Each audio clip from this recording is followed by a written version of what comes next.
All right, everybody, welcome back to the Short Story Long podcast. I'm your host, Sam Derrickson, joined by my co-host, Andrew Dial. What's up, guys? And tonight we've got just a kind of a banter back and forth. We're going to talk about a couple things. But first off, I'd like to say thank you to everybody who is a listener and who's shared feedback. Like we always say, drop us a line on email at askshortstorylong@gmail.com. And if you feel like you can Facebook message us too, that's fine. We did have a few guys reach out to us. So I got a couple emails and some Facebook messages to read. The first one is from my coworker, Jake. He says, "Your content sucks ass. Sam talks way too much. That Dozer dude seems cool, though." So yeah, shout out. So you might be onto something. Yeah, like we said, we welcome all feedback. So Jake, go fuck yourself. But thanks for the feedback. And then Brent Wallace, another one of my coworkers, he's a avid listener. So thanks, Brent, for being a listener. He says, "Thank you and Dozer for doing this podcast, for not only yourself, but for all of the Effingham community. You two are true heroes. My last breath on my deathbed will be used to tell my grandchildren, listen to the Short Story Long podcast. Heart emoji, heart emoji, heart emoji. Also, please read this on the podcast." And he told me at work that he forces his children to listen in the car, so thank you for that, and I'd like to shout them out as well. Carson Wallace, age 11, loves playing tackle football for Effingham Junior High in the 6th grade, does not love deviled eggs. Carter Wallace, age 9, plays soccer, basketball, and will be on 5th grade tackle football this upcoming season, also hates deviled eggs. Branson Wallace, age 4, has a curly fro like me, goes to MKU here in town, which I don't know what MKU is. I'm guessing it's some kind of school. Anyway, loves Blippy, who doesn't, and ham cracker Lunchables, also hates deviled eggs. So I guess that, Brent is going to be the only person at his house eating the deviled eggs, but I did get a Snapchat from him last week that he eats, or he had made a whole dozen in deviled eggs. So did you get any messages this week, Dozer? I don't think I did, no. But I would like to say that Brent Wallace is our weekly winner of a dozen eggs from the Dial family chicken flock. Oh, nice. I didn't even get that. I didn't even know we were giving eggs away. We weren't, but I appreciated the egg talk so much and his enthusiasm and the fact that we've obviously said some swear words in front of his kids on the internet that we probably better send out that dozen eggs. So that's one thing I don't think we've talked about too much on this podcast is your chicken farm situation, have we? No, that I suppose we could probably do a pretty lengthy episode on just getting the chicken coop to my house. So to back it up, Dozer raises chickens at his house, and chickens produce eggs, and we all benefit from that by getting the eggs. Except for me, because I hate eggs. What? No, I don't eat eggs. You don't eat eggs? Well, I eat eggs all the time in baked goods, like cakes and cookies. Okay, well, we need to tell... you and Tony Reed need to get together because Tony's not an egg guy either. So no, the chickens were a COVID project when we were at home. Okay, during lockdown, and we got these chickens from Rural King, and we put them in the garage, and we took an old entertainment center and cut the top off of it and turned it into a brooder box. So all these little baby chickens and little chickens grow quick. Okay. So within 3 weeks, we're in trouble. Like we had maybe 12, 13, 14 chickens, and it was chicken math. Like the first couple died, and then we bought more, and we had this entertainment center converted to a brooder box, and we didn't know what we were going to do.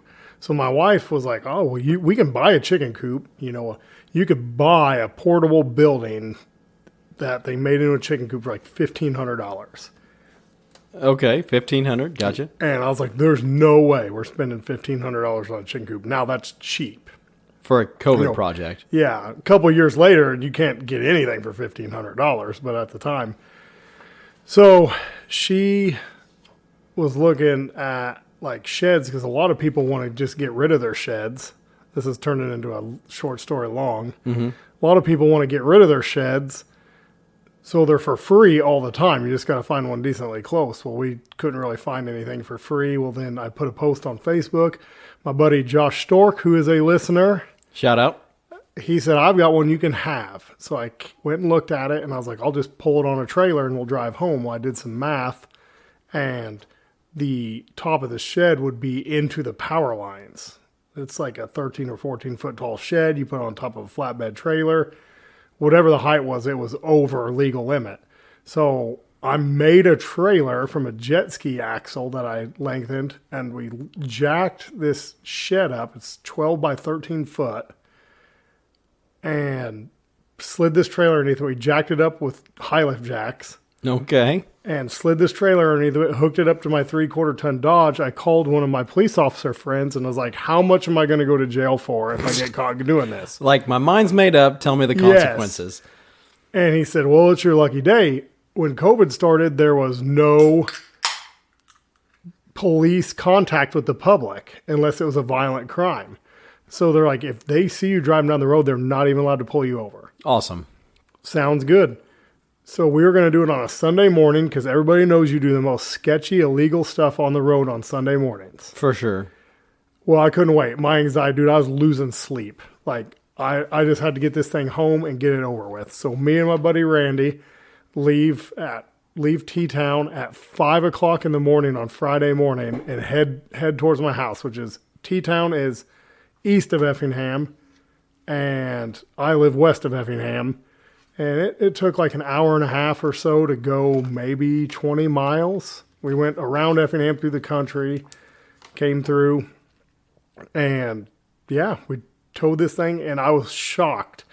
People would be out in their yard mowing or something. You drive by, they didn't even look at you. I mean, I thought I was just such a freak show rolling down the road. I mean, I was 16 foot wide, and which is half again over the legal limit, maybe double the legal limit. I don't know. 8.5 is where you start to need a permit. Yeah, I was 16 foot wide, so with the wheels and stuff. Not quite double, but still.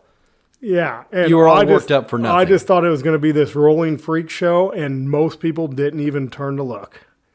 So we got it home, and the funny thing about that is as soon as we put it on Facebook, what we did, I started getting people like, hey, I want you to move a shed. I've got a shed I need to move. And I was like, nope. Like, I already lost enough sleep over it. Like, my dad was pretty sure I was going to jail over the deal. He worries anyway. He is a worrier. So I cut that trailer up, and I probably had 3 or 4 people message me like, hey, can I borrow your shed moving trailer? Like, sorry, already cut up. It's gone. Yeah. It's gone. So, short story long, Dozer's into chickens, has an automatic sun-powered chicken door.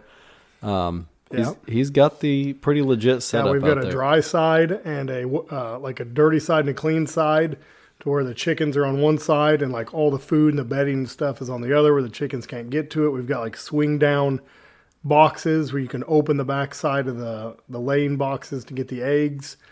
That's all my wife's doing. I thought it was so stupid. Then once we got them, like, it's just entertainment. It's fun to watch them run around and eat bugs. They're like pigs. Like any of our old food and stuff we don't throw away, we don't compost, you throw it out to the chickens. They'll eat anything but lettuce. No lettuce, huh? They won't eat lettuce. Okay. Well, that's basically Farmer Dozer here. So yes. Transitioning into that, we got another email from a good friend and customer of mine named Zeth. He's down from Flat Rock, Illinois, so way down south there.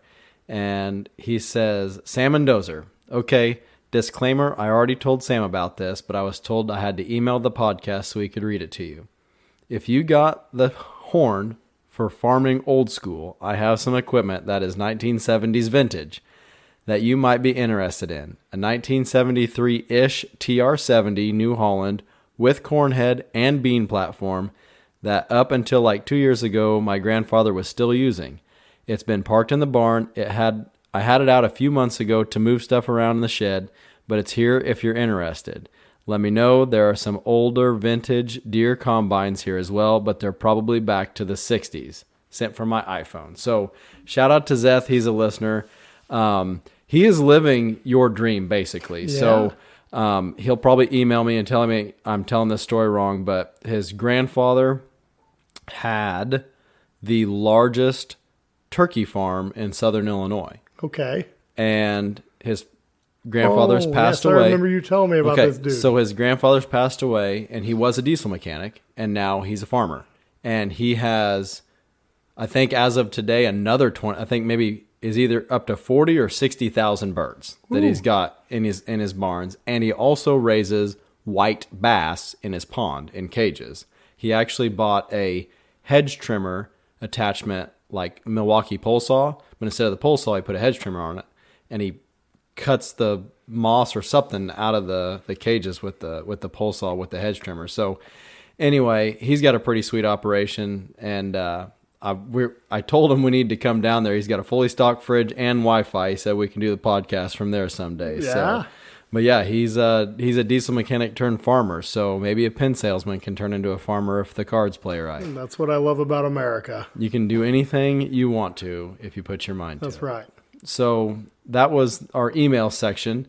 What's new with you, Dozer? Well, let's start with what's new with you. Well, what's new with me?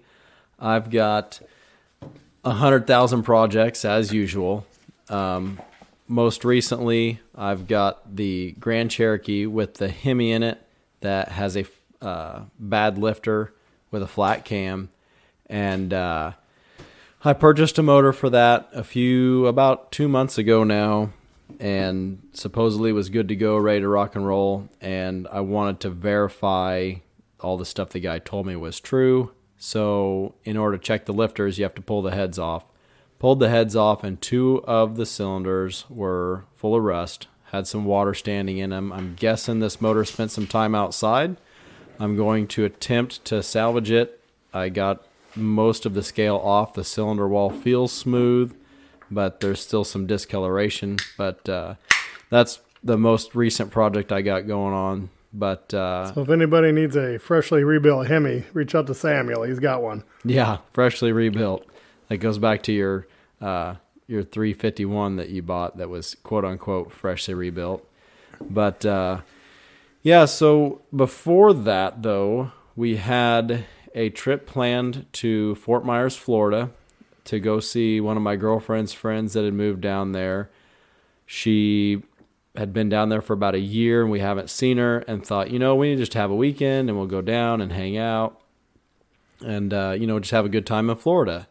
And so we booked everything and we had everything planned out and decided to fly Allegiant because they fly direct nonstop from Belleville to Fort Myers, Florida. Everything was going great. And then Hurricane Ian decided they was going to wipe Fort Myers off the map essentially. And so that kind of put a wrench in those plans. So we decided, well, we'll just cancel. Well, with Allegiant, that's not really an option. They'll let you cancel, but they'll keep more than half of your money. So the option would have been to fly somewhere else. There's a bunch of destinations in Florida: Savannah, Georgia, Phoenix, Arizona, or Las Vegas. I decided to go to Las Vegas because it was my girlfriend's birthday at the end of the month in October, and said, you know what, that'd be fun. I've never been. She's been before. And we decided to go there. And the only bad thing I have to say about the whole experience was flying Allegiant. Driving to Belleville Airport, not a lot of fun. Driving home, just as much of a dismal experience, but Vegas was awesome. So, Dozer, you've been to Vegas, right? Yes, we used to go every year for the Promotional Products Expo, which is giant. I don't know how it compares to other expos, but supposedly I had heard through the grapevine that there's 14 miles of vendor booths. And we would go out there to see what's new and exciting in the promotional product world, find new ideas for customers. Usually we found 1 or 2 things that made the trip worth it every year. We went in 2020, right as COVID was kicking off. That was at the end of January. About middle of February, stuff started heating up, and I think they closed it down the next year, and it's just never been the same since. We have not been back out there, but we are going to go this year in January. So my Vegas experience is mostly work.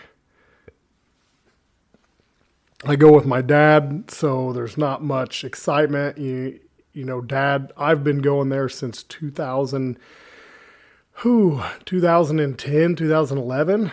And my dad's been going there since before that. I don't know. So, you know, every year it's just business. We don't really do anything. It's not really that much fun. People are, have fun on your vacation. Like, no, we go and walk miles every day. And by the end of the day, I used to wear wingtips, you know, because you dress up to these shows to look like professional and concrete floors, and you would just be hurting by the end of the day. I started wearing tennis shoes just because, you know, for self-preservation, you know. But I don't think we went to any shows or anything, basically going out to eat, then go play some blackjack and go to sleep. So that's my experience. I do know one of the first years we went out there, we were walking around on the streets, and that was back when they could sell hookers, like out in the open. Maybe they still do, I don't know, but it was like big. Like they wore t-shirts, and the t-shirt said, "Girls to your room in under 20 minutes." Okay. And we had been walking, you know, for 45 minutes from our hotel room at this point, and I either told Dad or one of the guys, I said, "Girls to your room in 20 minutes? Heck, we can't even be to our room in 20 minutes." And it's just become this joke. My dad like tells everybody will listen to it. He told me before I left about I can't even be in my own room in 20 minutes. So I didn't see any hookers out there. There was just short Mexicans handing out like little business cards. Mm-hmm. But I mean, the worst thing was just like the showgirls or whatever with the big fancy hats, yes. And they were just walking around with their butt cheeks out and trying to get you to take a picture of them, and then I guess pay them for the picture. But we just walked on past them. So we didn't go out with any plans at all. We stayed at the Silverton Casino, which is south of the Strip. If I'd have to do it over, I would stay on the Strip, even though it was more money. I saved about $600 on the hotel room by going away from the Strip, but we made that up almost half that much in Uber rides back and forth. But neither here nor there. It was the nicest thing about it was quiet. I mean, you go back to your room at 9, 10 o'clock at night, you can go right to sleep. No one's partying and carrying on in the hallways. So they had a Bass Pro Shops in their casino, and outside of the Bass Pro Shops was the Orange County Choppers Bass Pro Shops chopper. Okay. And they had like TVs showing the build. It was really cool. Outside of that was like a underwater themed restaurant with a mermaid in a fish tank floating around, swimming around with the fishes. Then they had a couple other restaurants and stuff. We didn't do any gambling. We decided that, I mean, it doesn't do anything for me. I've gambled before, you know, the video machines here in town, and then for a work trip, I think I went to a casino and they gave us $50 on a player's card, and I used it, and it literally didn't even change my heartbeat. I just wasn't into it. Didn't do anything for me.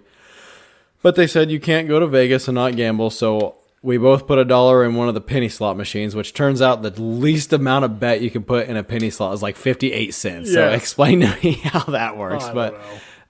So I spun once, lost, put another $1 in, lost again. I left like 32 cents in the machine. She lost her first spin, left like 18 cents in the machine. Well, that's all right. We gambled in Vegas. Let's move on. So we only went through the casinos like during the day. So there was really no like roulette tables open. There was just really blackjack. It was really only table games, but it was still a cool experience. I mean, there's something for everybody in that city. So we went to, at everyone's suggestion, we didn't go to any shows just because we didn't have anything planned. Like I said, we just woke up in the morning, Googled some stuff to do, and just did it. So probably the coolest thing was we went to the Mob Museum. Have you heard of it? I have not, no. So the Mob Museum is basically from the late 1800s through present day, describing how organized crime influences society. Okay. And they have, you know, videos and artifacts like where the St. Valentine's Day Massacre happened in Chicago was against a brick wall outside a business. And they dismantled the brick wall, and it was on tour for like a circus or something for a bunch of years. And then when that guy passed away, another organization bought the bricks, and they're all numbered one by one, and they rebuilt the actual wall that the massacre took place against.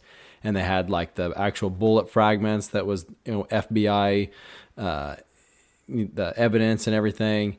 And underground of there, they had a speakeasy that you could like knock on the door, say a password, and they let you in. They have all these overpriced vintage drinks that you can try. And it was just overall a really cool experience. They talked about how the organized crime played a huge role in the building of Las Vegas because, during Prohibition, the organized crime made a huge killing off of selling illegal alcohol. Well, once alcohol became legal again, then they started the illegal gambling. Well, then Nevada made gambling legal, and so everyone was flocking to Nevada, so they basically capitalized and basically made everything that was illegal and lucrative legal and also lucrative. So it was just pretty cool. I'm a big history guy, and I just kind of get off on that kind of thing, but we went there. Go ahead. That reminds me of now that Lake Mead is drying up, they're finding all those bodies and stuff from organized crime. They're just like everywhere. People in 55-gallon barrels. Oh yeah, it's pretty crazy. Then my second favorite part about it was Fremont experience. So I'm not a big crowd person. I was kind of worried about crowds, but it wasn't that bad at all. It was pretty laid back, relaxed. There was live bands. I mean, anyone who's ever been to Vegas has to go to Fremont. And that's like the number one thing everyone does. They got the big lights over the street and everything. And they got all these circles painted on the ground that either homeless people or street performers or whoever, like they're confined to this circle, but they can do stupid stuff and get paid for it. So there was, all your typical stuff, like people making roses out of palm fronds. And like my favorite was this guy. He had a sign that said "just looking," and just kind of stood there looking homeless with this sign on his chest that said "just looking." And then like underneath it hinged down another sign that said "at butts." And then another sign below that said "and boobs." And that cracked me up. And then another guy that said "tip me if your girl is hot." And just all this crazy stuff. But like I said, live music and everything. That was just a cool experience just to see all people from all walks of life and everything. And then as a salesperson, being sold to, people try to sell you anything and everything while you're there. There was a guy, I've seen videos, I don't know if this guy, probably not, but people who do like crazy street art with spray paint. Like they can make a whole portrait in under 5 minutes just with spray paint, And there was a guy doing that live. He just had a little booth set up and he was doing all these little spray paint paintings and he was selling them for $50 a piece and probably making a freaking killing. So that was cool. We went to a couple other little things here and there just to see. We went to the Hogs and Heifers bar, probably the most at home I had felt in all of Vegas. Like everything in Vegas is so over the top and just flamboyant and crazy. Everything's big and bright and loud and flashy. Well, this bar is, I guess it's world famous. I'm sure it is, but it's like a biker bar and it's just off of Fremont Street. And you go in there and the girls are kind of scantily clad, kind of like a Hooters type of vibe, but they yell at you and they make fun of you and call you a pussy or whatever. And it's cash only bar. It's like just like being in T-Town, can't do anything but cash. And just the vibe that you get just from being a dive bar is like the only thing in Vegas that's not like super polished and fancy and tourist trappy, So that was really cool. And then we went to the Hollywood Cars Museum. That was kind of a dated little exhibit, but it was all this old car, like the Bond Lotus that was a submarine. You remember that? I don't remember what movie it was from. I'm not a big James Bond consumer. Anyway, there was a submarine made out of a Lotus whatever car, and there was 2, 3 or whatever that they built, and one of them they found in a junkyard in the Bahamas. And this guy restored it, and it's like one of the actual props that they had. Yeah, it's pretty cool. And like there was a couple Fast and Furious cars, and they had a whole Liberace exhibit with all the sparkly cars that he had and stuff. But my favorite thing to do on accident is like drag my girlfriend to shit that she hates. And she went with me to the Atomic Testing Museum. Have you heard of it? I have not. No. So it's way off the strip. And so, pro tip, if you see something that's more than like 1,000 foot away from your location on your phone, get an Uber. because you think, oh, that's only 3/4 of a mile. I can just walk that. Well, something about a Nevada mile is different than a regular mile, because it was lit, like, in all fairness, it was 1.2 miles away. It took us like an hour to walk there.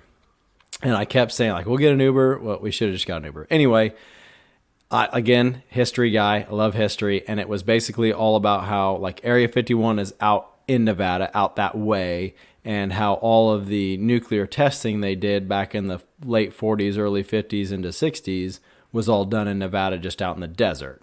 And they were talking about all the different things that went into that, and it was just super uninteresting to her. She was a trooper. She didn't complain once, but I was just going through reading all the stuff and everything, and I was hoping to read a story that I had read on the internet at one point in time, and they didn't really ever talk about it, but it was just pretty cool to see how the nuclear testing had progressed from before the bombs were dropped on Japan till, like, how we were thrust into a nuclear age, and how, like, nuclear energy and the peaceful applications of the nuclear process were going to make us a prosperous country. And they didn't ever really have a good explanation as to why we never followed through. That's probably a political discussion that we won't even have on this podcast. But basically, you know, back in the 50s, everything was nuclear. Everything from kids' toys were talking about having like a nuclear powered, little rocket car for your kid to play with. Like everything was about nukes and how nukes were going to. Ford had a nuclear powered like concept car at one point. Yeah.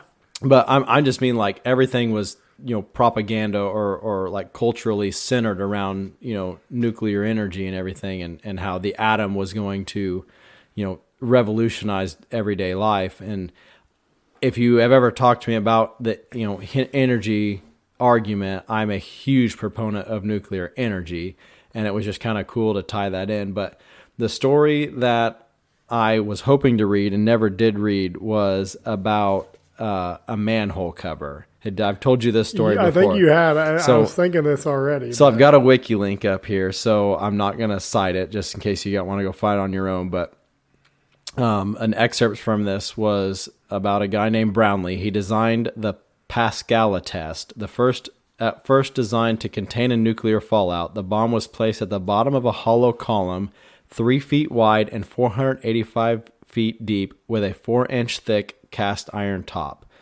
The test was conducted on the night of July 26, 1957, so the explosion coming out of the column looked like a Roman candle. Brownlee said the iron cap in the test exploded off the top of the tube like a bat. He wanted to measure how fast it came off of the column, so he designed a second experiment, the Pascal B. Brownlee replicated the first experiment, but the column was a little bit deeper at 500 feet, and they recorded the experiment with a camera that shot one frame per millisecond. On August 27, 1957, the manhole cover cap flew off the column with the force of the nuclear explosion. The iron cover was only partially visible in one frame. With this information, he deduced how fast the cap was going. He calculated that it was traveling at 5 times the escape velocity of Earth, or about 125,000 miles per hour, which dwarfs the 36,000 mile per hour speed that the New Horizons spacecraft, which is people are saying is the fastest object launched into space ever by humankind. So what always struck me about this story is the first experiment. They're like, wonder where it landed. Like, it had to land somewhere. It's like, if you put a pot on top of a M80, like it goes up and it lands. Like, I wonder where it landed. Hope it didn't land on anybody's head. And after the second test, like, we launched that bitch to freaking Pluto. Yes. Like, the favorite part of that story is like how there's so many restrictions these days. But back in the 50s, it was the Wild West. And we can tie this back into cars. Like, you talk about top fuel, like, anybody could just go buy nitromethane and throw it on an engine in a front engine dragster and just go tear shit up. And no one was even telling them they couldn't. And it was just like everyday people with 1/2 ton or 3/4 ton pickup trucks. No, they use station wagons. Yes. And Okay. big cars. So anyway, like back in the 50s, it like let's see if we can contain this explosion by putting a lid on this pressure cooker. Nope, didn't work. Like, wonder what happened. Like, screw it, try it again. And they just did the same test again. Like, oh shit. Yes. I It just went to love orbit. Yeah, didn't no, it did not go into orbit. It went out of the solar system. Right. That was 70 years ago. I'm sure that bitch is in another galaxy by now. So, yeah, pretty freaking impressive. But yeah, it just that kind of stuff really intrigues me, like the sciencey history type stuff. And she was just having none of it. But other than that, the trip was really, really good. We didn't do anything too crazy. Had a lot of just really expensive drinks and really expensive meals, but yeah, was finding an Uber easy? I'm glad you brought that up because I had actually blocked this out of my mind. So in everywhere I've ever been, you Uber or ride share to get somewhere and you just look at your little phone and it says, here's where you're at. Here's where the pickup spot is, walk 10 feet and you're there, which is no problem anywhere in the world except for the Las Vegas Strip. So on the Las Vegas Strip, and it makes sense after I've talked to a few people, they don't want Ubers pulling over and blocking traffic and screwing everything up. So what's difficult is like we're watching the Bellagio fountain and it's cool. Like, all right, we're ready to, it's 10 o'clock at night. We've been up since 7 a.m. We're ready to go home, ready to go back to bed, whatever. So grab an Uber. Well, it snaps the location to all these Uber pickup points at all these hotels, which my, first instinct was like, well, let me just walk 10 foot away and maybe it'll let me pick up somewhere else. Nope. You cannot get an Uber on the Strip. So I picked the Bellagio pickup location and it took me probably 20 minutes to find it. And it's not like, could have had a hooker to your room by then. It's not easy to find. So it's like it's down in the parking garage and there's like one little sign that's like 6 inches by 10 inches that says, just the Uber logo with an arrow. Like in this general direction somewhere is Ubers. Well, there's also limousines and taxis and everything else. And when I finally got in the Uber, the guy told me that the doormen at all these casinos hate Ubers.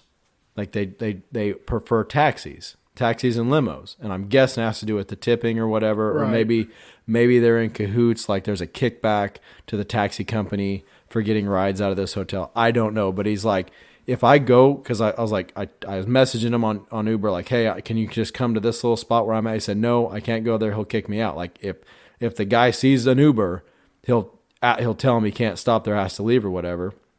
So my best advice is walk a block off the freaking main strip where you can get an Uber, but and maybe I'm just not experienced enough at Vegas, but like I guess you would need to know where the Uber spots are at all these hotels because they're not easy to find. None of them are. And it's just frustrating as hell because you can't, the Uber will be there in 5 minutes. Well, it takes 15 minutes to walk through the maze of freaking, parking garages and lobbies and shit to get to the Uber pickup spot. And then, I don't know. It's just ridiculous. And my experience with that is back before Uber was even a thing, when we would go out to Vegas, one of my coworkers loved eating at Outback Steakhouse. Okay. And there was an Outback Steakhouse on the Strip.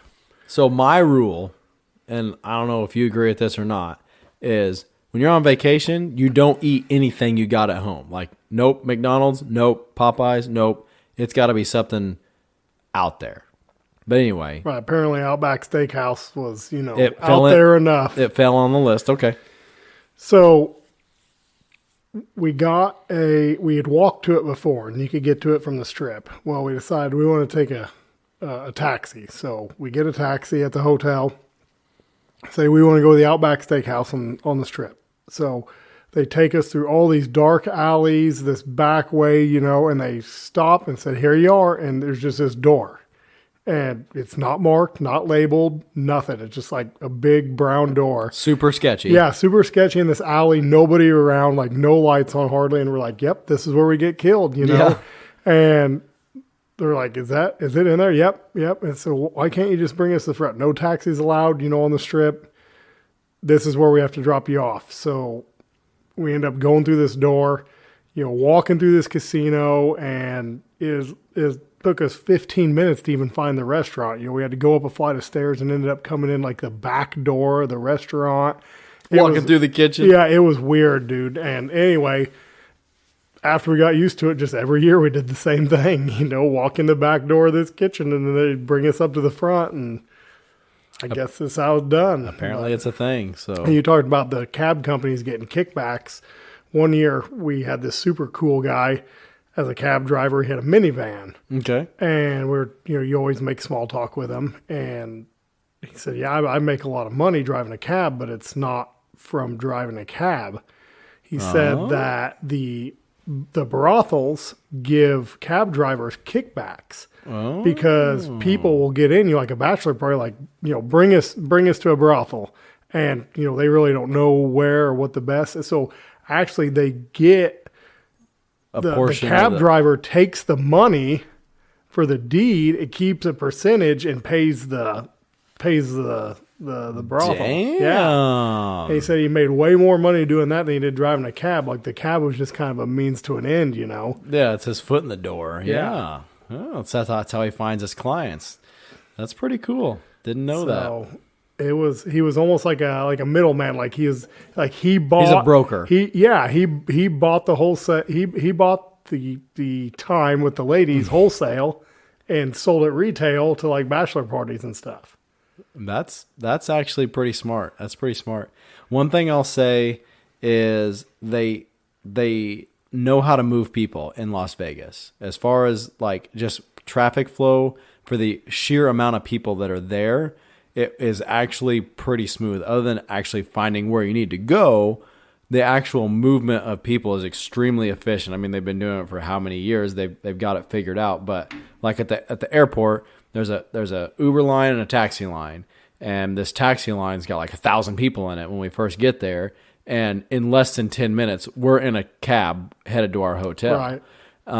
Did you notice, like on the cab, there's a fee right away, and they said that they have to pay a tax every time they pick up at the airport. Yeah, which I'm sure there's probably a million websites on like hacks for Vegas, but I was told by the Uber drivers that the only time that a taxi is cheaper than an Uber in Las Vegas is to go from the airport to your hotel. And the reason is there's no screwing it up, basically. And he says, like, if you take a taxi from, like, the Bellagio to, I don't even know, like, another hotel or like, the Mob Museum downtown or whatever, they will take every, like, twist and turn and screwed up way to get there so they can add time to your fare. Whereas, like, an Uber, it's a set price. You got the fare and then a tip, and that's it. It doesn't matter how many shortcuts or loopholes or whatever they do or don't take, they get paid the same, so they're the most efficient at getting you from A to B. So, I mean, that made sense to me. But the biggest disappointment of the whole weekend is I came home the day they were setting up for SEMA. Okay. So now I would really, really like to go back to SEMA next year to Vegas, just because I would know a little bit better what I was doing or where I was going. So yeah, they always have the SHOT Show out there when we're out there for the promotional product show. And, okay. You see all these guys with camouflage and leather bags and stuff. It's like, oh man, I wish I was going to the SHOT Show, not looking at pins. I've never been, but I've seen plenty of pictures, and it's the mecca of gun shows for anybody who's a gun guy to go to the SHOT Show, and that's where they release all their news. I mean, that's anything. And I mean, Vegas, one guy was telling me, was like basically the convention capital of the whole world. Like, if you're going to have a convention, that's where you have it. Unless you're Snap-on, then you don't ever go. I'm guessing it has a lot. They used to go there before.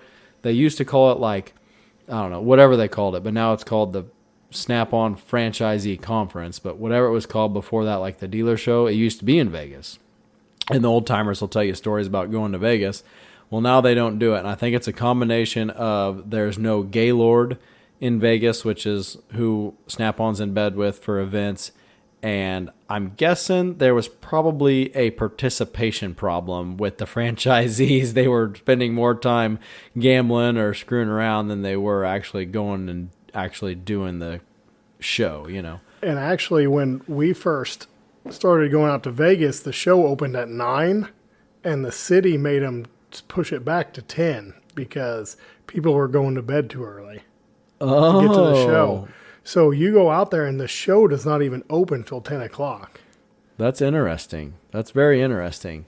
Then one cab driver was telling me, like I was, mentioning the mob museum and how organized crime used to influence politics and everything. And he was basically like, they still do. It's just not the mafia anymore. It's he got politicians. He got pretty, political about it and slightly anti-Semitic about it. But okay. But he was explaining how with the COVID lockdowns that the casino owners, law-abiding citizens, but were still, influential in politics, because I would venture to guess that one little 3-mile section of road in Nevada pays 10 times what that state needs to run in taxes. And, if you're a governor and 10 of the casino owners get together and they tell you, like, this is what we want done, you're probably going to listen to him, because otherwise you probably won't be in there next year. And his description was with the mask mandates. The governor of Nevada was like, I'm going to keep them in place, blah, blah, blah, which, according to the law, is actually not their power, but that's neither here nor there. The casino owners were like, no, you're going to go ahead and lift the mask mandates. And he's like, no, I'm going to keep, safety. And they're like, if you want to be elected next year, you're going to lift the mask mandates. So consequently, you don't have to wear a mask in Las Vegas. So I thought that was pretty interesting. Yeah, not surprising at all. So anyway, enough about Las Vegas. That was definitely a short story long. So let's talk about what you did this weekend. Well, as I talked on previous podcasts, I was getting my Jeep ready for a trip to Windrock, which is the largest privately owned off-highway vehicle park in the United States. Which is amazing. If you've ever had the chance to go, highly recommend it. Yes, it is 73,000 acres, which is hard for someone in Illinois to even wrap their head around. How big that is. Big that is. It spans 3 counties. And it's amazing. It's crazy. And it's just one of the parks that you can go to on the same mountain. Yes. There's other ones. It's like being on a different planet compared to Illinois. We in Razors go there every chance we get, because around here you don't really get that much terrain to go play on. I mean, the closest thing we have is Badlands, and it's just an old sand mine. And actually, we were filling up with gas the second day, and there was a dude in a TJ, which was a Wrangler, and he was like, Illinois, what are you doing here from Illinois? I said, we're off-roading. You come all the way to Tennessee to off-road? I said, dude, we don't have any off-roading like this anywhere close to us. The people down there don't know how good they got it. No, not even a clue. And actually, my cousin Greg had a similar conversation with the guy at O'Reilly's when we were down there. He's like, my cousin's from Ohio. He said, why do all these people from Ohio come down here? And he's just like, that's just, it's just so much. The wheeling is so good down here compared to back home. It's not like anything that you have available to us anywhere near here. But to them, like, they grew up doing it. Like you don't have 73,000 acres in your backyard to off-road in anytime you want. Yeah, and it's pretty incredible, and it's been going like that for years. And I'm saying all the way back into the 70s, which I don't know how much trivia you have about Windrock, but there's a lot of gas and oil that's produced on the mountain or within the mountain. And I mean, they built these roads to service the coal mines and the oil wells. And over 50, 60 years, the roads just go to shit and turn into off-highway vehicle trails. So some of the old timers that are down there will share stories with us about, back in the day we used to ride our three-wheelers up here and get lost up in the woods, and it's just been a spot for decades that people would frequent. So yeah, and I couldn't really find when it actually became an OHV park. Okay. From my research, late 80s, early 90s is when it officially became a thing. Okay. But I'm sure people were, like you said, have been up there messing around for 100 years. Mm-hmm. But we got my Jeep done as it was going to get. We loaded up. Me and Jason drove down there with our Jeeps and met my cousin and my uncle. My uncle's from southern Indiana and my cousin's from Ohio. Met him down there, stayed at a friend's cabin. And this is the third time I had been down there. And finally, after 3 times, kind of getting the lay of the land a little bit. But we went in March. Well, I went with Sam and Cody 2 years ago. Yeah, 2 years ago in September. And we in one day, did like 100 miles of riding.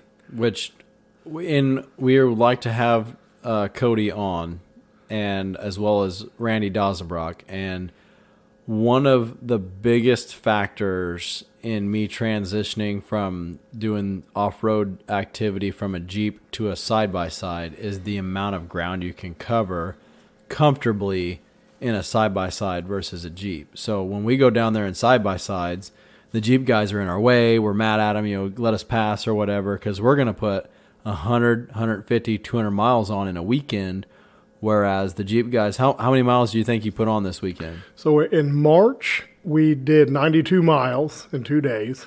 Okay. And that's in the Jeeps? That's in Jeeps. That included driving road down to the general store to wheel down there. And then this trip, I did probably closer to 70 miles. But the first day, my cooling fan quit on me, and I lost basically half the first day limping back to the cabin to put a new cooling fan on it. Right.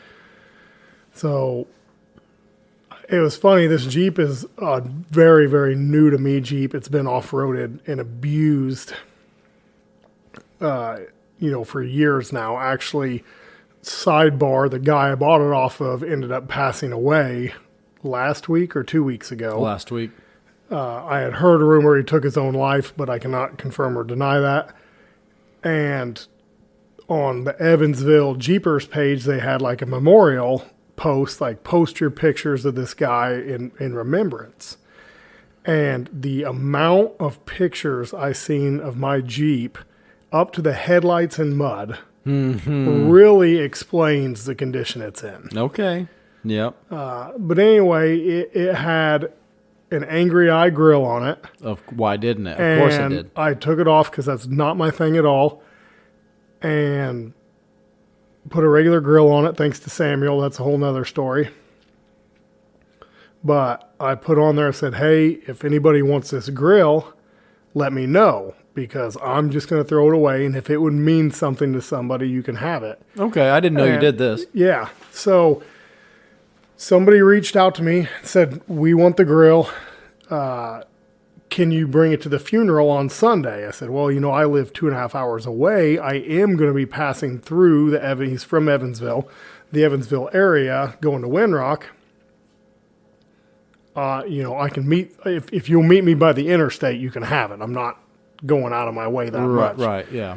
So they arranged for me I met them Thursday at a McDonald's and gave it to the lady. I guess he was her godfather or something, and she was real emotional about it. And that's pretty cool. I'm glad you did that. I had no idea. I had a hard time not telling him what I thought about the guy because the Jeep was in pretty rough shape. As the last episode would suggest. And Jason actually asked me, he goes, do you regret doing that episode after what happened? I said, not at all. Nope. I mean, it is what it is. We had actually discussed about not releasing the episode, but at the end of the day, it is what it is. It's tragic. I don't want anybody to die by suicide, but that that doesn't change the fact that he had some questionable judgment calls on this Jeep, and I don't think in the podcast we were too terribly harsh on him. No. I mean, you were harder on the guy that sold you the black Mustang than you were the guy that sold you the Jeep. So, but no. Yeah, Steve Brown, screw you. So, so to the Jeep guy, rest easy, brother. Thanks for being a Jeeper and getting Dozer back into the Jeep game pretty heavy. Well, I had a Jeep, but anyway, if it meant something to somebody, they kind of wanted me to bring the Jeep to the funeral, and I wasn't really going to do that just because it wasn't going to work out the schedule. So far out of the way. I didn't really even know the guy. I wasn't really a big fan of him at that point. But you can have the grill if you meet me by the interstate. So it all worked out, and I figured it was a big karma investment. Sure. Yep, for sure. So back to Windrock. It's pretty cool. It's pretty incredible. So a couple of my favorite things about Windrock is going to see waterfalls. There's spring water coming out of the mountain, and there's waterfalls and you just driving down the trail and just look over to your left, and there's just this giant, beautiful waterfall. I seen you guys found one on one of the trails and took some pictures. That's on by 52. I have a picture next to that waterfall every year. I've been there every time. But back to my story before I was so rudely interrupted. I interrupted you. I wasn't done yet. I was transitioning back I was talking about how abused this Jeep was. Okay. All right. So I had never really off-roaded. I did my yard a little bit, but never even had this thing in low hardly. So I get up to the entrance of the park, pull the 4-wheel drive lever, nothing. Lever's completely disconnected from the transfer case. I put a new bushing on it, whatever, not a problem. It's happened before. Well, when it happened before, there was no skid plates or front drive shaft in it. It was all hot underneath there. I ended up just covering my hand with my hoodie and just reaching up there. I got it connected, put it in 4-wheel drive. Cool. So get going up the trail. Ding, ding, ding, ding, ding. It just keeps dinging. I'm like, why is this thing dinging? I look down, the oil pressure light. There's no gauge, but the oil pressure light is dinging. Oh, I'm fantastic. Like, this is not good at all, So I realized it would only ding when you hit a bump. So I kind of concluded that's probably a wiring issue. I'd say that's probably pretty close. Later research confirms that the wires for that sensor get chafed all the time, and it's probably connecting to ground. Because if it sat still, totally fine. Even when it was super hot from overheating, it never happened. But if you're moving and you hit a bump, but anyway, irregardless. So I'm kind of freaking out over that. Super new Jeep, heading up into the abyss of 73,000 acres. Which that's one of the main factors there, because at one of our local parks, you break down, you can drive your truck and trailer within a few hundred yards of where you're broke down at. That's not an option at Windrock. I mean, if you're broke down in the wrong spot, there's people that just leave their shit on the trail because it's that bad. Right. And I think Cody Willenberg has gone on a few rescue missions, like side-by-sides, that have rolled or broken something so far away with no spare parts that it's just impossible. And I don't quote me on this, but I think there's a guy that's got a helicopter that for a few $1,000s will come get your shit. Yeah, and there's a company that does recoveries, maybe a few companies. Yeah. And they said, if you break, you stay with it, because if you leave it, they'll rob all your shit. The hill people will find it, and it'll be just a bare frame by the time you get there. Because this place is 24 hours. There's no cutoff time. You can wheel all night long. And it's... No, I mean, I shouldn't say this, but I'm going to.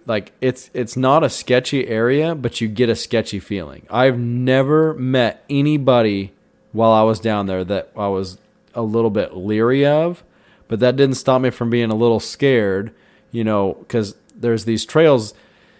You're in the confines of the park, but there's trails that lead in and out of the park, and you don't know where they go. They're not marked. They're not on maps, and you're just following a trail. And all of a sudden, there's someone's backyard, and you think you don't want to think the worst, but there's times where we've been like, if you look at them, there's 13 old trucks, and an old cement mixer, and all the trash from their whole life is in the front yard, and the porch is half falling off the house. You're like, I probably don't need to be here in the dark. Yeah. And usually when you're in those situations, you're desperate because you're lost or you're broke.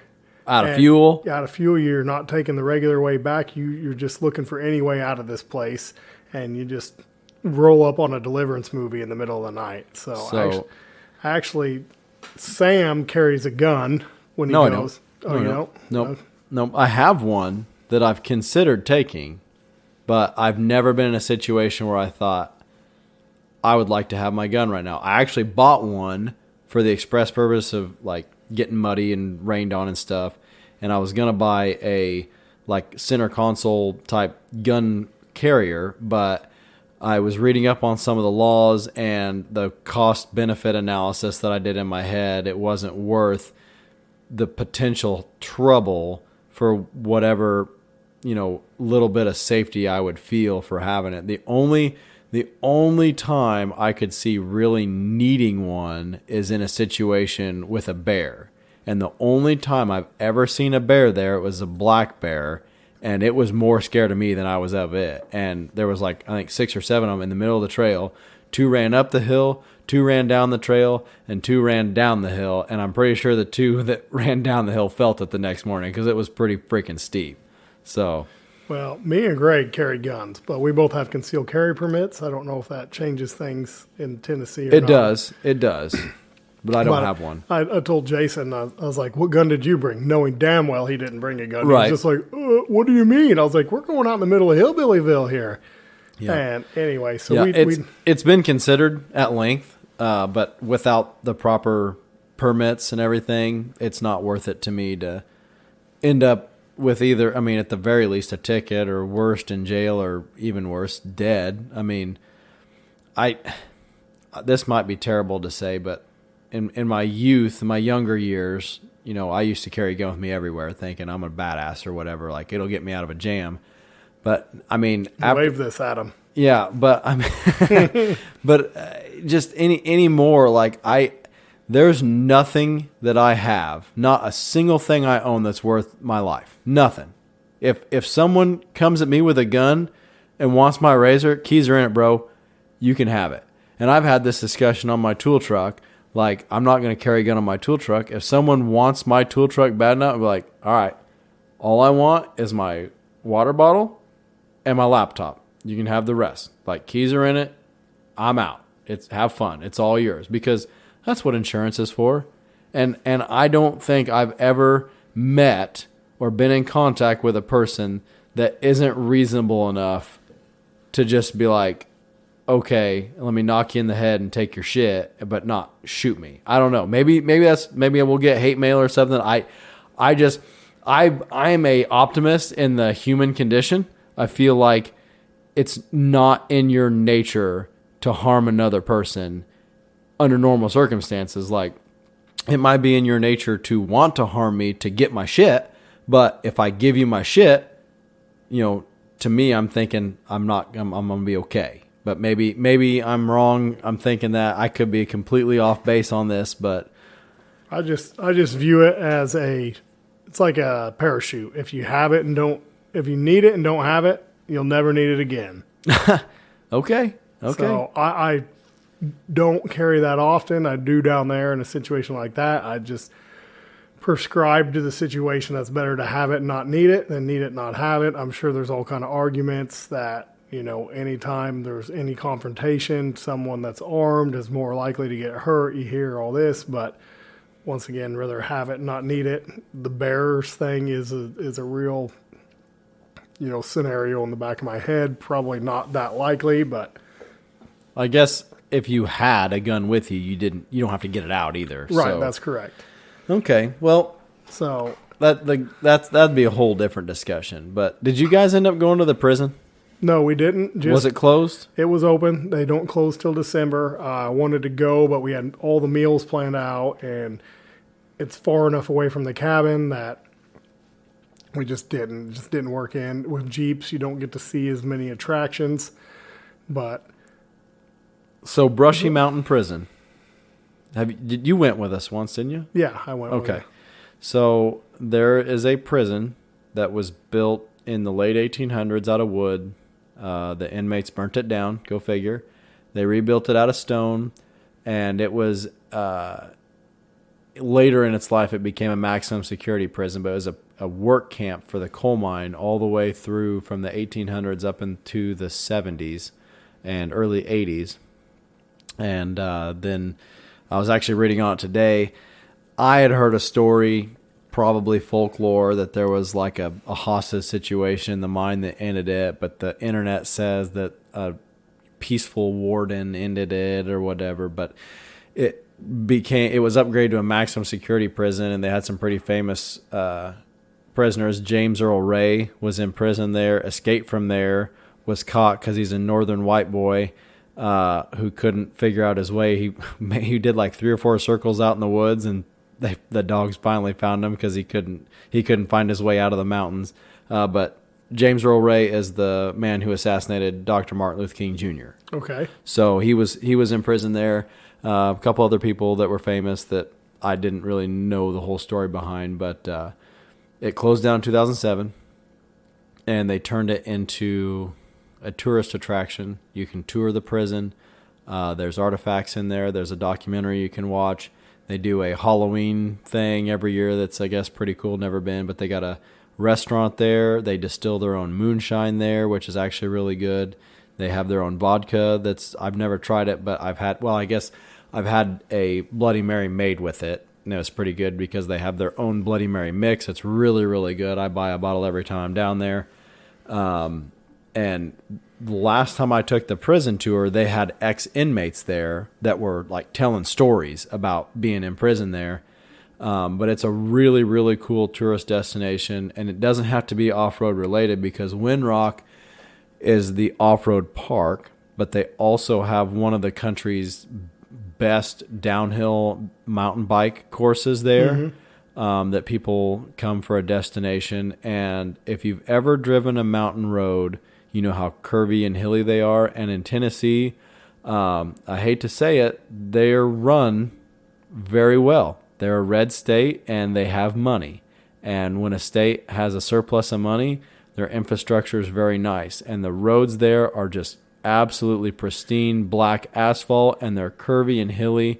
And there's tons and tons of car groups that go down there. There's a Highway 51, I think, that goes from is it Lexington, Kentucky, all the way to Knoxville, Tennessee.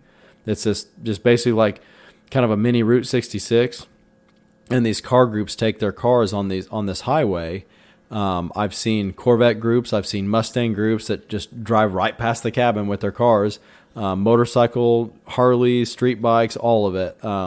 The Polaris slingshots, and a lot of times we'll go to the prison for lunch to the barbecue joint, and we'll see 50 to 100 cars from a car club there because they're out cruising the roads. So that's a really, really cool attraction to go see for sure.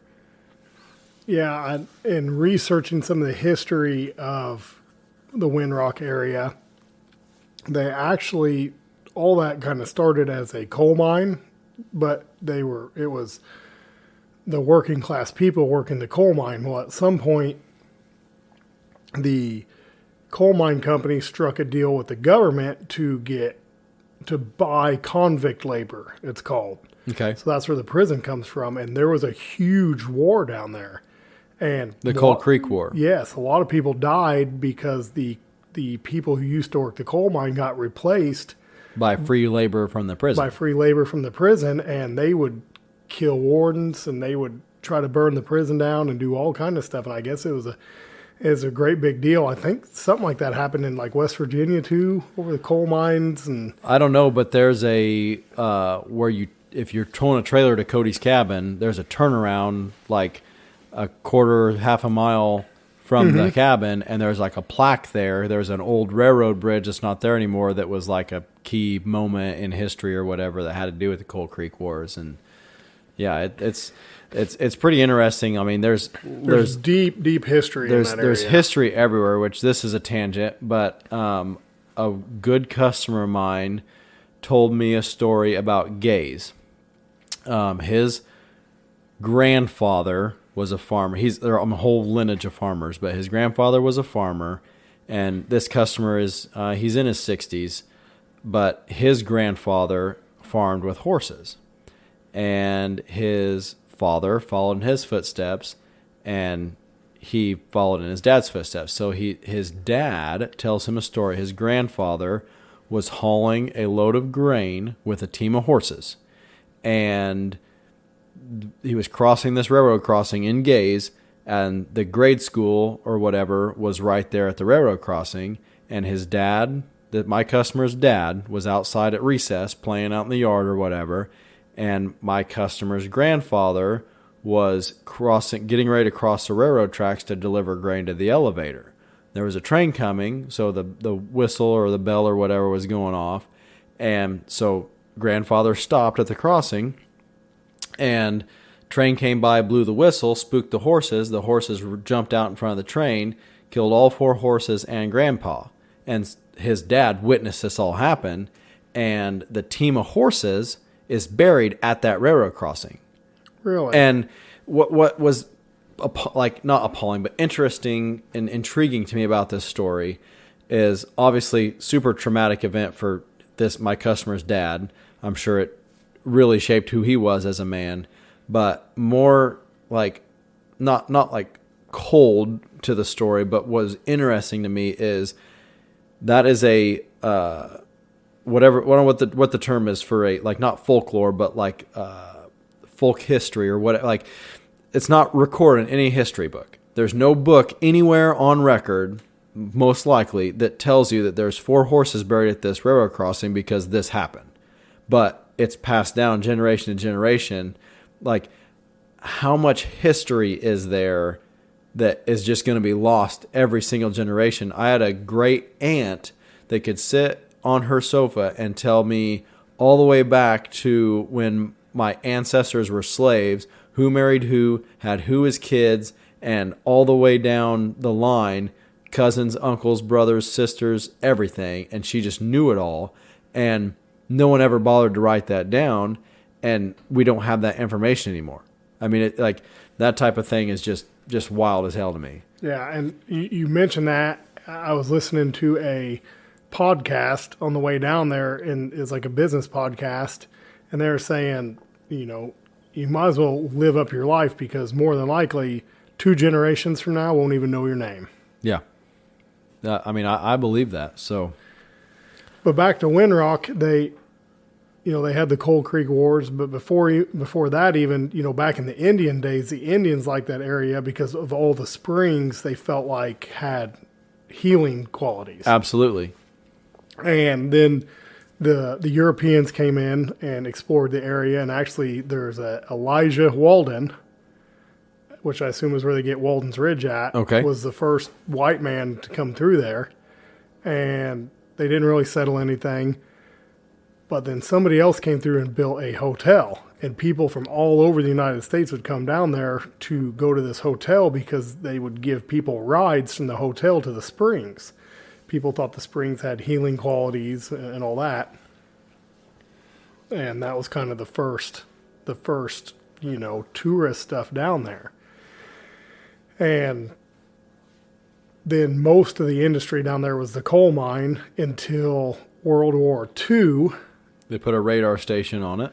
Yes, they put, the Cold War and all that. But I guess where the radar is, I was reading about this tonight, there was a whole Air Force base there. Yep. And that was in the 50s or 60s or whatever. They said the radar tower took 6 million watts of power. And they said if birds would fly by, they would kill them. That is awesome. And it was super secret. Like, the locals didn't even know it was up there, which I don't know how you didn't see a giant tower on top of the mountain. I was just reading all this. They're saying they took a tram. They stayed at the bottom in Bryceville. It was like the Bryceville Air Force Base. Yeah, and there was a cable car that took them to the top. Yes, it said it took 30 minutes to go up. 30 minutes to go down. But if there's ice on the cables, it'd go down in about 10 minutes. Ooh. Yeah. Yikes. But that was, back in the 50s or 60s or whatever. They said in the 90s, all those guys that worked there got together to have like a reunion. Yeah. They said they couldn't even find it where it was at. They said the government did such a good job. They said it just fell off the face of the earth. But that's since been found, and it's a destination on my ride command, the radar tower. It's there now. It's super cool. I have been up there.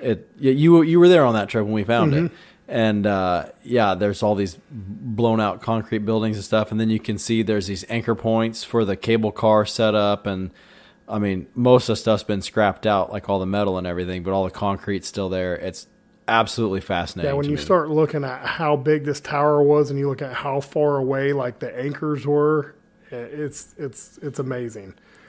But, the scale of it. Yes. So they had that. And then down by Oak Ridge, that town was a secret town of 30,000 people that not many people knew about, which, if you're down there, getting hiding down there would be pretty easy. It'd be kind of hard to hide 30,000 people.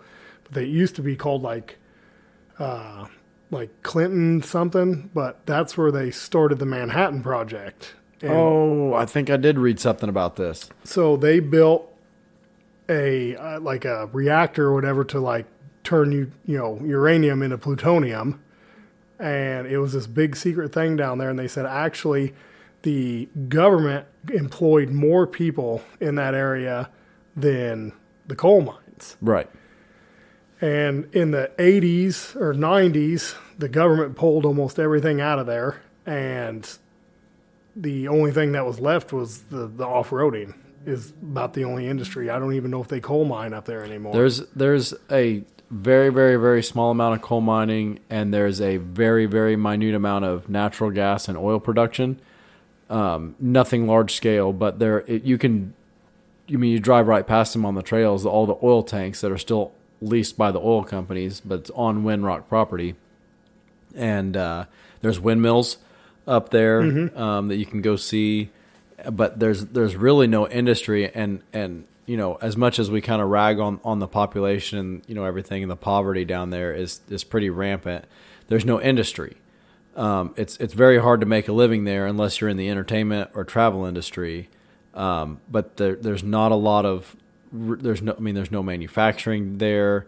The closest thing is Knoxville. There's plenty of stuff going on there, but I mean, if you're not coal mining or driving an oil rig or, working at a local diner or little mechanic shop or something, there's really no way to make money there. And it's kind of an interesting dynamic because the way the tourism has driven the industry and the property there.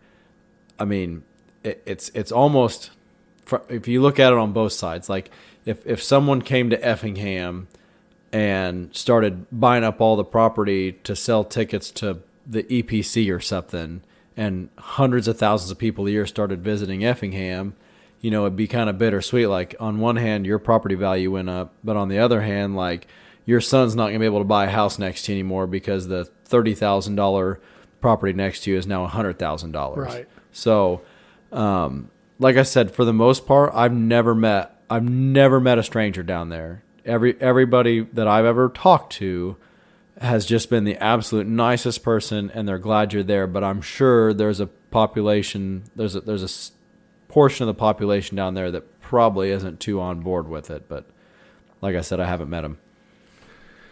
So then one of my other notes was there's 300 miles of trails at Windrock. That seems light, but okay. And that may be within the property. Yeah, within the property. Okay. When we went down there in March, we did 92 miles. This time, like I say, we did about 70. And when I was talking earlier, this Jeep was really new to me. Oil light dinging. I kind of got over that, figured that was okay. And I set my odometer because I like to know how many miles we go. Because, that's something around here. You go to Badlands or something, you may drive 15 miles all day. Right. So we go out there, and I remember I was on like 52 or somewhere around 52 up, toward like the Caryville Flats area.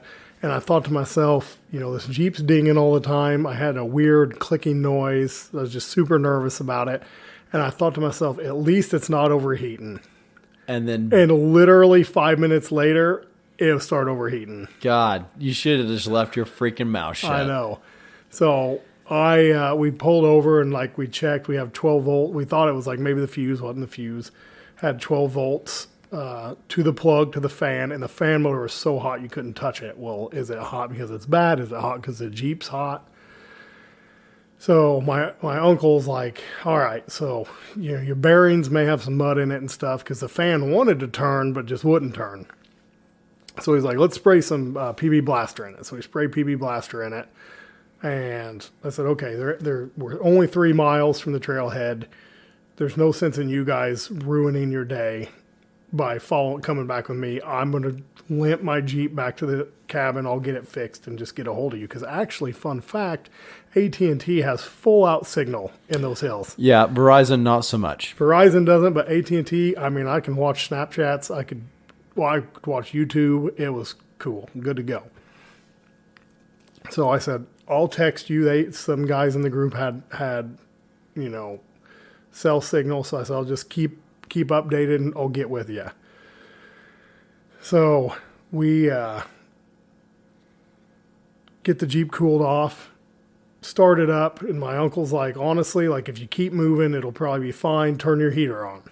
And I will tell you, when a Jeep's about 260 degrees, that heater is doing work. Which the heater in a Jeep works phenomenal anyway. Every JK I've ever had or driven in, no top, middle of winter, you're just fine because that heater's on turbo mode. It'll keep you warm. So I can only imagine how hot it was. It was 80 degrees out. We had the heat full blast. Whoa.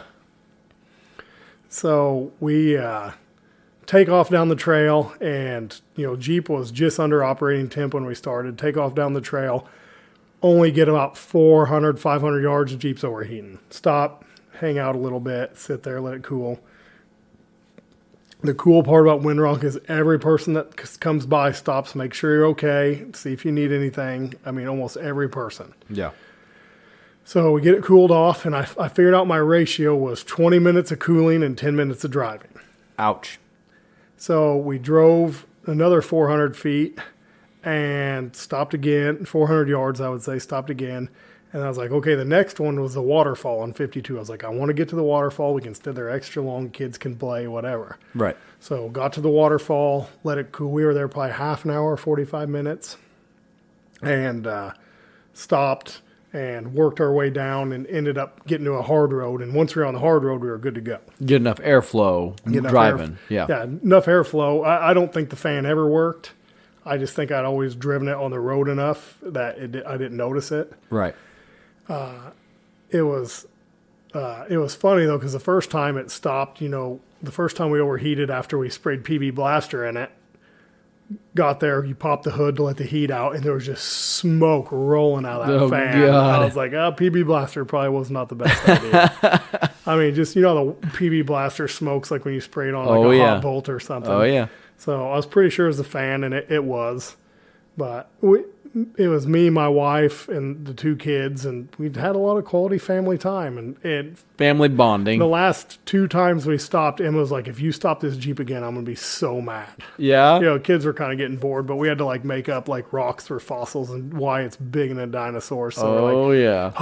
Why are we stopping? Well, we got to go find some dinosaurs, some fossils. So why, pick up a rock? I think this is fossil. That might be a fossil, Yeah. And it was really dry down there, thankfully, because that place is a whole different animal, wet. Oh, yeah. But the mud holes are stinky. Stinky. And Wyatt had concluded that those holes were full of dinosaur poop. Okay. So we were on a dinosaur adventure.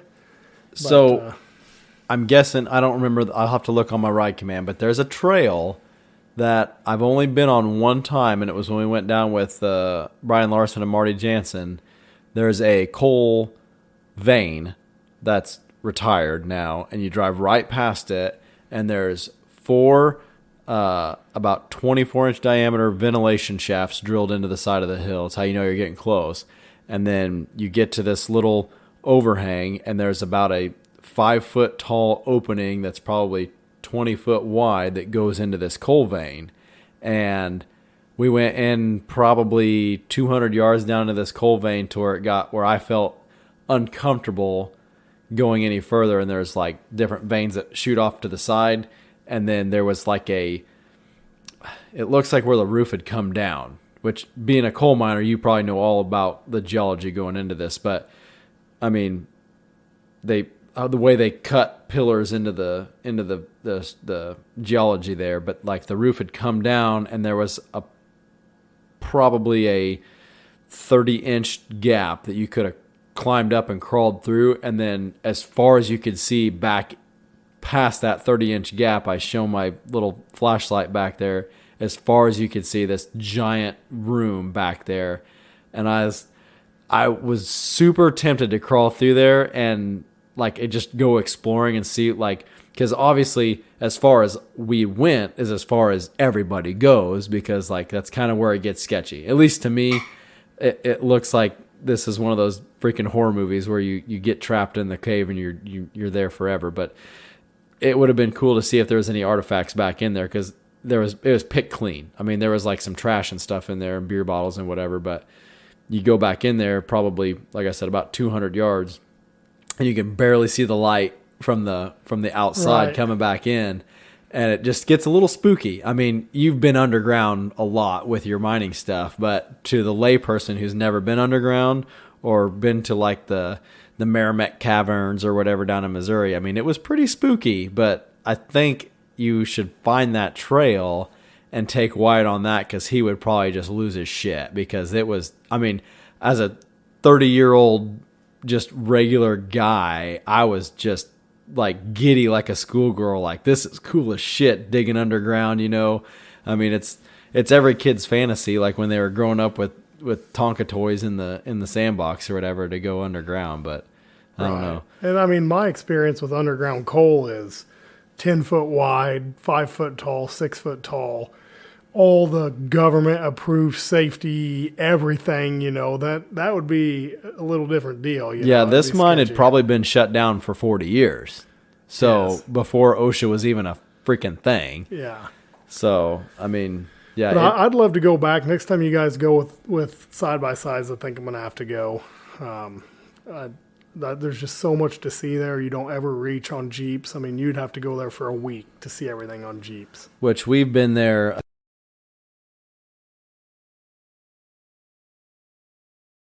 The train, there's a train, abandoned train you can see. But, I mean, we still find trails that we haven't done. We've got our favorites now that we go, kind of like our gotta-do trails, and some we really don't like to do. But there's still stuff we haven't seen. Yeah. And we were on Trail 18. And before we left Windrock, so we'll have to go back to when we were at KOH. We were like adjusting control arms on the Razor, and we were tightening jam nuts. I was like, why do we need jam nuts on this? They're not going to go anywhere. You know, the way it's a Razor control arm, it's not going to twist and loosen. And Cody's like, well, if you don't jam nut it, the threads will beat against each other, eventually pull the threads out. I'm like, yeah, whatever, you know what I mean? Razor guys making stuff up. And I always thought jam nuts was just to keep it from getting out of adjustment. Wrong. So we were at the Windrock General Store, and my uncle was looking over the Jeep. He goes, hey, your jam nut on your control arm's loose. I said, it's not a big deal, you know. He said, well, that'll pull your threads out. I said, yeah, I'll take care of it. Well, he goes, here, hands me a crescent wrench. We put a crescent wrench on it. The jam nut does not budge. Okay. Jam nut's probably 1/8 of an inch away from the control arm. Oh, yes. And it doesn't budge at all. So I said, whatever. I'll deal with it later. I basically thought it was myth at this point. So we're on Trail 18 toward the end of the second day. You know, we're 60 miles into this weekend, and we're going through some rock some rock area and stuff, and I just hear this doom doom doom doom doom, this sound we had not heard, and it was so distinctive and different that Laren even looked over. She goes, "That's a new sound. That's not a good sound." So I got out and wiggled the passenger tire, which is where I thought the passenger front tire, and the axle moved.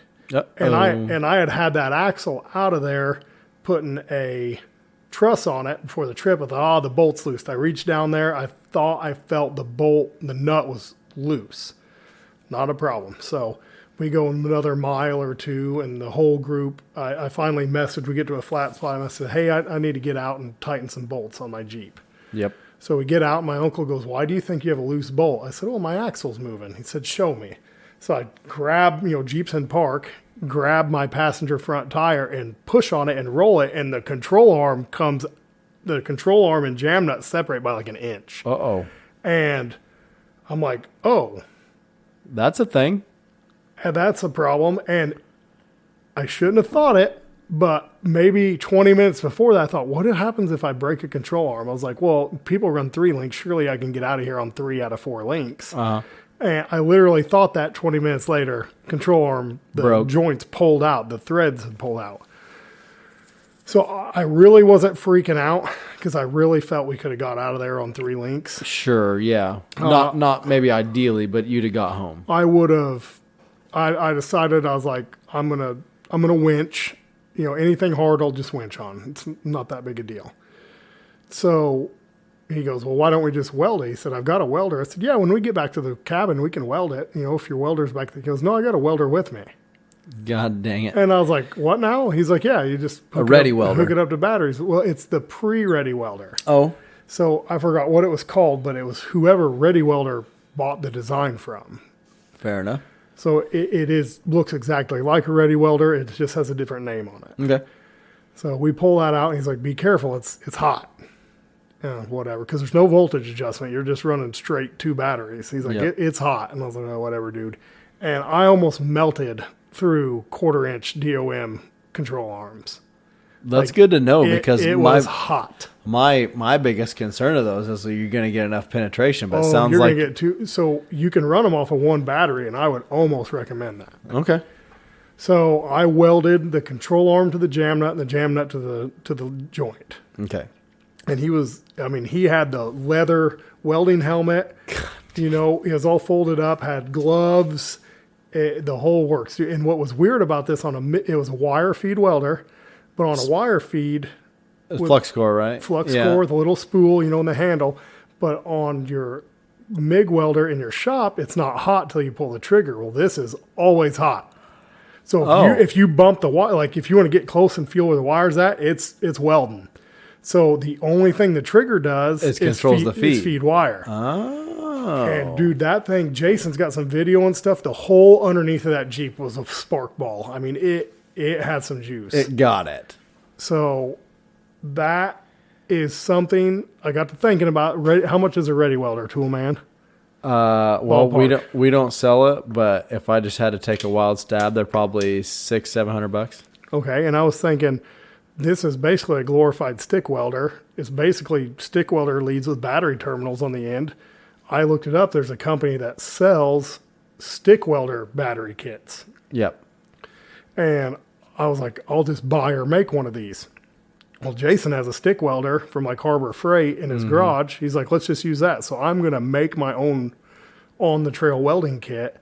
And dude, under the right scenario, that might save your bacon big time. Oh, I can imagine. Absolutely. Yeah. So my uncle said he's never used it on his own stuff, but he saved several people's day. I'm sure. And that's like goes back to difference between a Jeep and a Razor, because you break something on a Razor, just replace it is kind of the consensus. But on a Jeep, you don't really have that option. So the welder would probably come in super handy. What day did you guys do 15? The second day, which would be Saturday. We Before went down or after the control arm? That was the first trail of the day. So before the control arm. Yes. Okay, I was going to say, there is no way I would have done 15 on a hurt control arm, but... So the funniest part of this Jeep, I've struggled with death wobble. Yep. And I did notice how smooth the roads were in Tennessee. Yep. I mean, just glass. Yep. So the Jeep really doesn't get death wobble unless you hit a bump. So between Cody's cabin and the general store, my death wobble count was 6. Okay. And it was so funny. Jason was in front of me, and his Jeep really doesn't get death wobble, which is kind of amazing, figuring we built that, and my JK's all bolt-on. But he hit a big rough patch in front of me, and he got death wobble. And I seen it. I said, look at Jason. Look at that idiot's got death wobble up there. Then I hit the same bump and got death wobble. Sucker. Yeah. Oh, shit. But so you know where you're going down the highway and you can go left to kind of keep going to the general store. You can go right, and it brings you up in the mountains. I think we took that road back when Cody had his flat tire. Yep. So on day 2, we came out there, and we took all the way from the peak where you cross, where the trail crosses that highway, all the way back to the cabin, not death wobble once. You think maybe your control arm, Jason thinks that control arm was pulled out the whole time. a contributing factor to your death wobble? Yes. I'd probably subscribe to and that. even when you weren't getting death wobble, you could feel Some play in the it. harmonics. Yep. It wanted it. It always was on the edge. And that's the funny thing about death wobble. Once you have it in a vehicle one time, you always just feel like you're just a moment away from just losing absolute control. Because my WJ was like that. You could, and like I would talk to it, I'd be like, no, bitch, not today. Nope. And you just knew, like on certain bumps, like it's going to do it. It's going to do it. So like on my red Jeep, you could power through death wobble. It Right. was a 3.8 JK with a manual transmission. It would start death wobble, and you just lay into the gas, which is opposite of what you naturally want to do. But you just lay into the gas, and you could drive out of it. And I was talking to Randy about this, and Randy goes, well, this Jeep gets death wobble at 25 mile an hour. And Randy says, well, how fast do you have to go before you drive out of it? I said, Randy, it doesn't have enough power. Doesn't have the It power. doesn't have the power, because I tried to down at Windrock. It started death wobbling. I floored it, and I got up to 40, and I was just like, I got to stop. You need enough power to lift some weight off the front end is what you need. Yeah, and that Jeep doesn't do it with an automatic. But I had something happen to me I've never had happen before. What's that?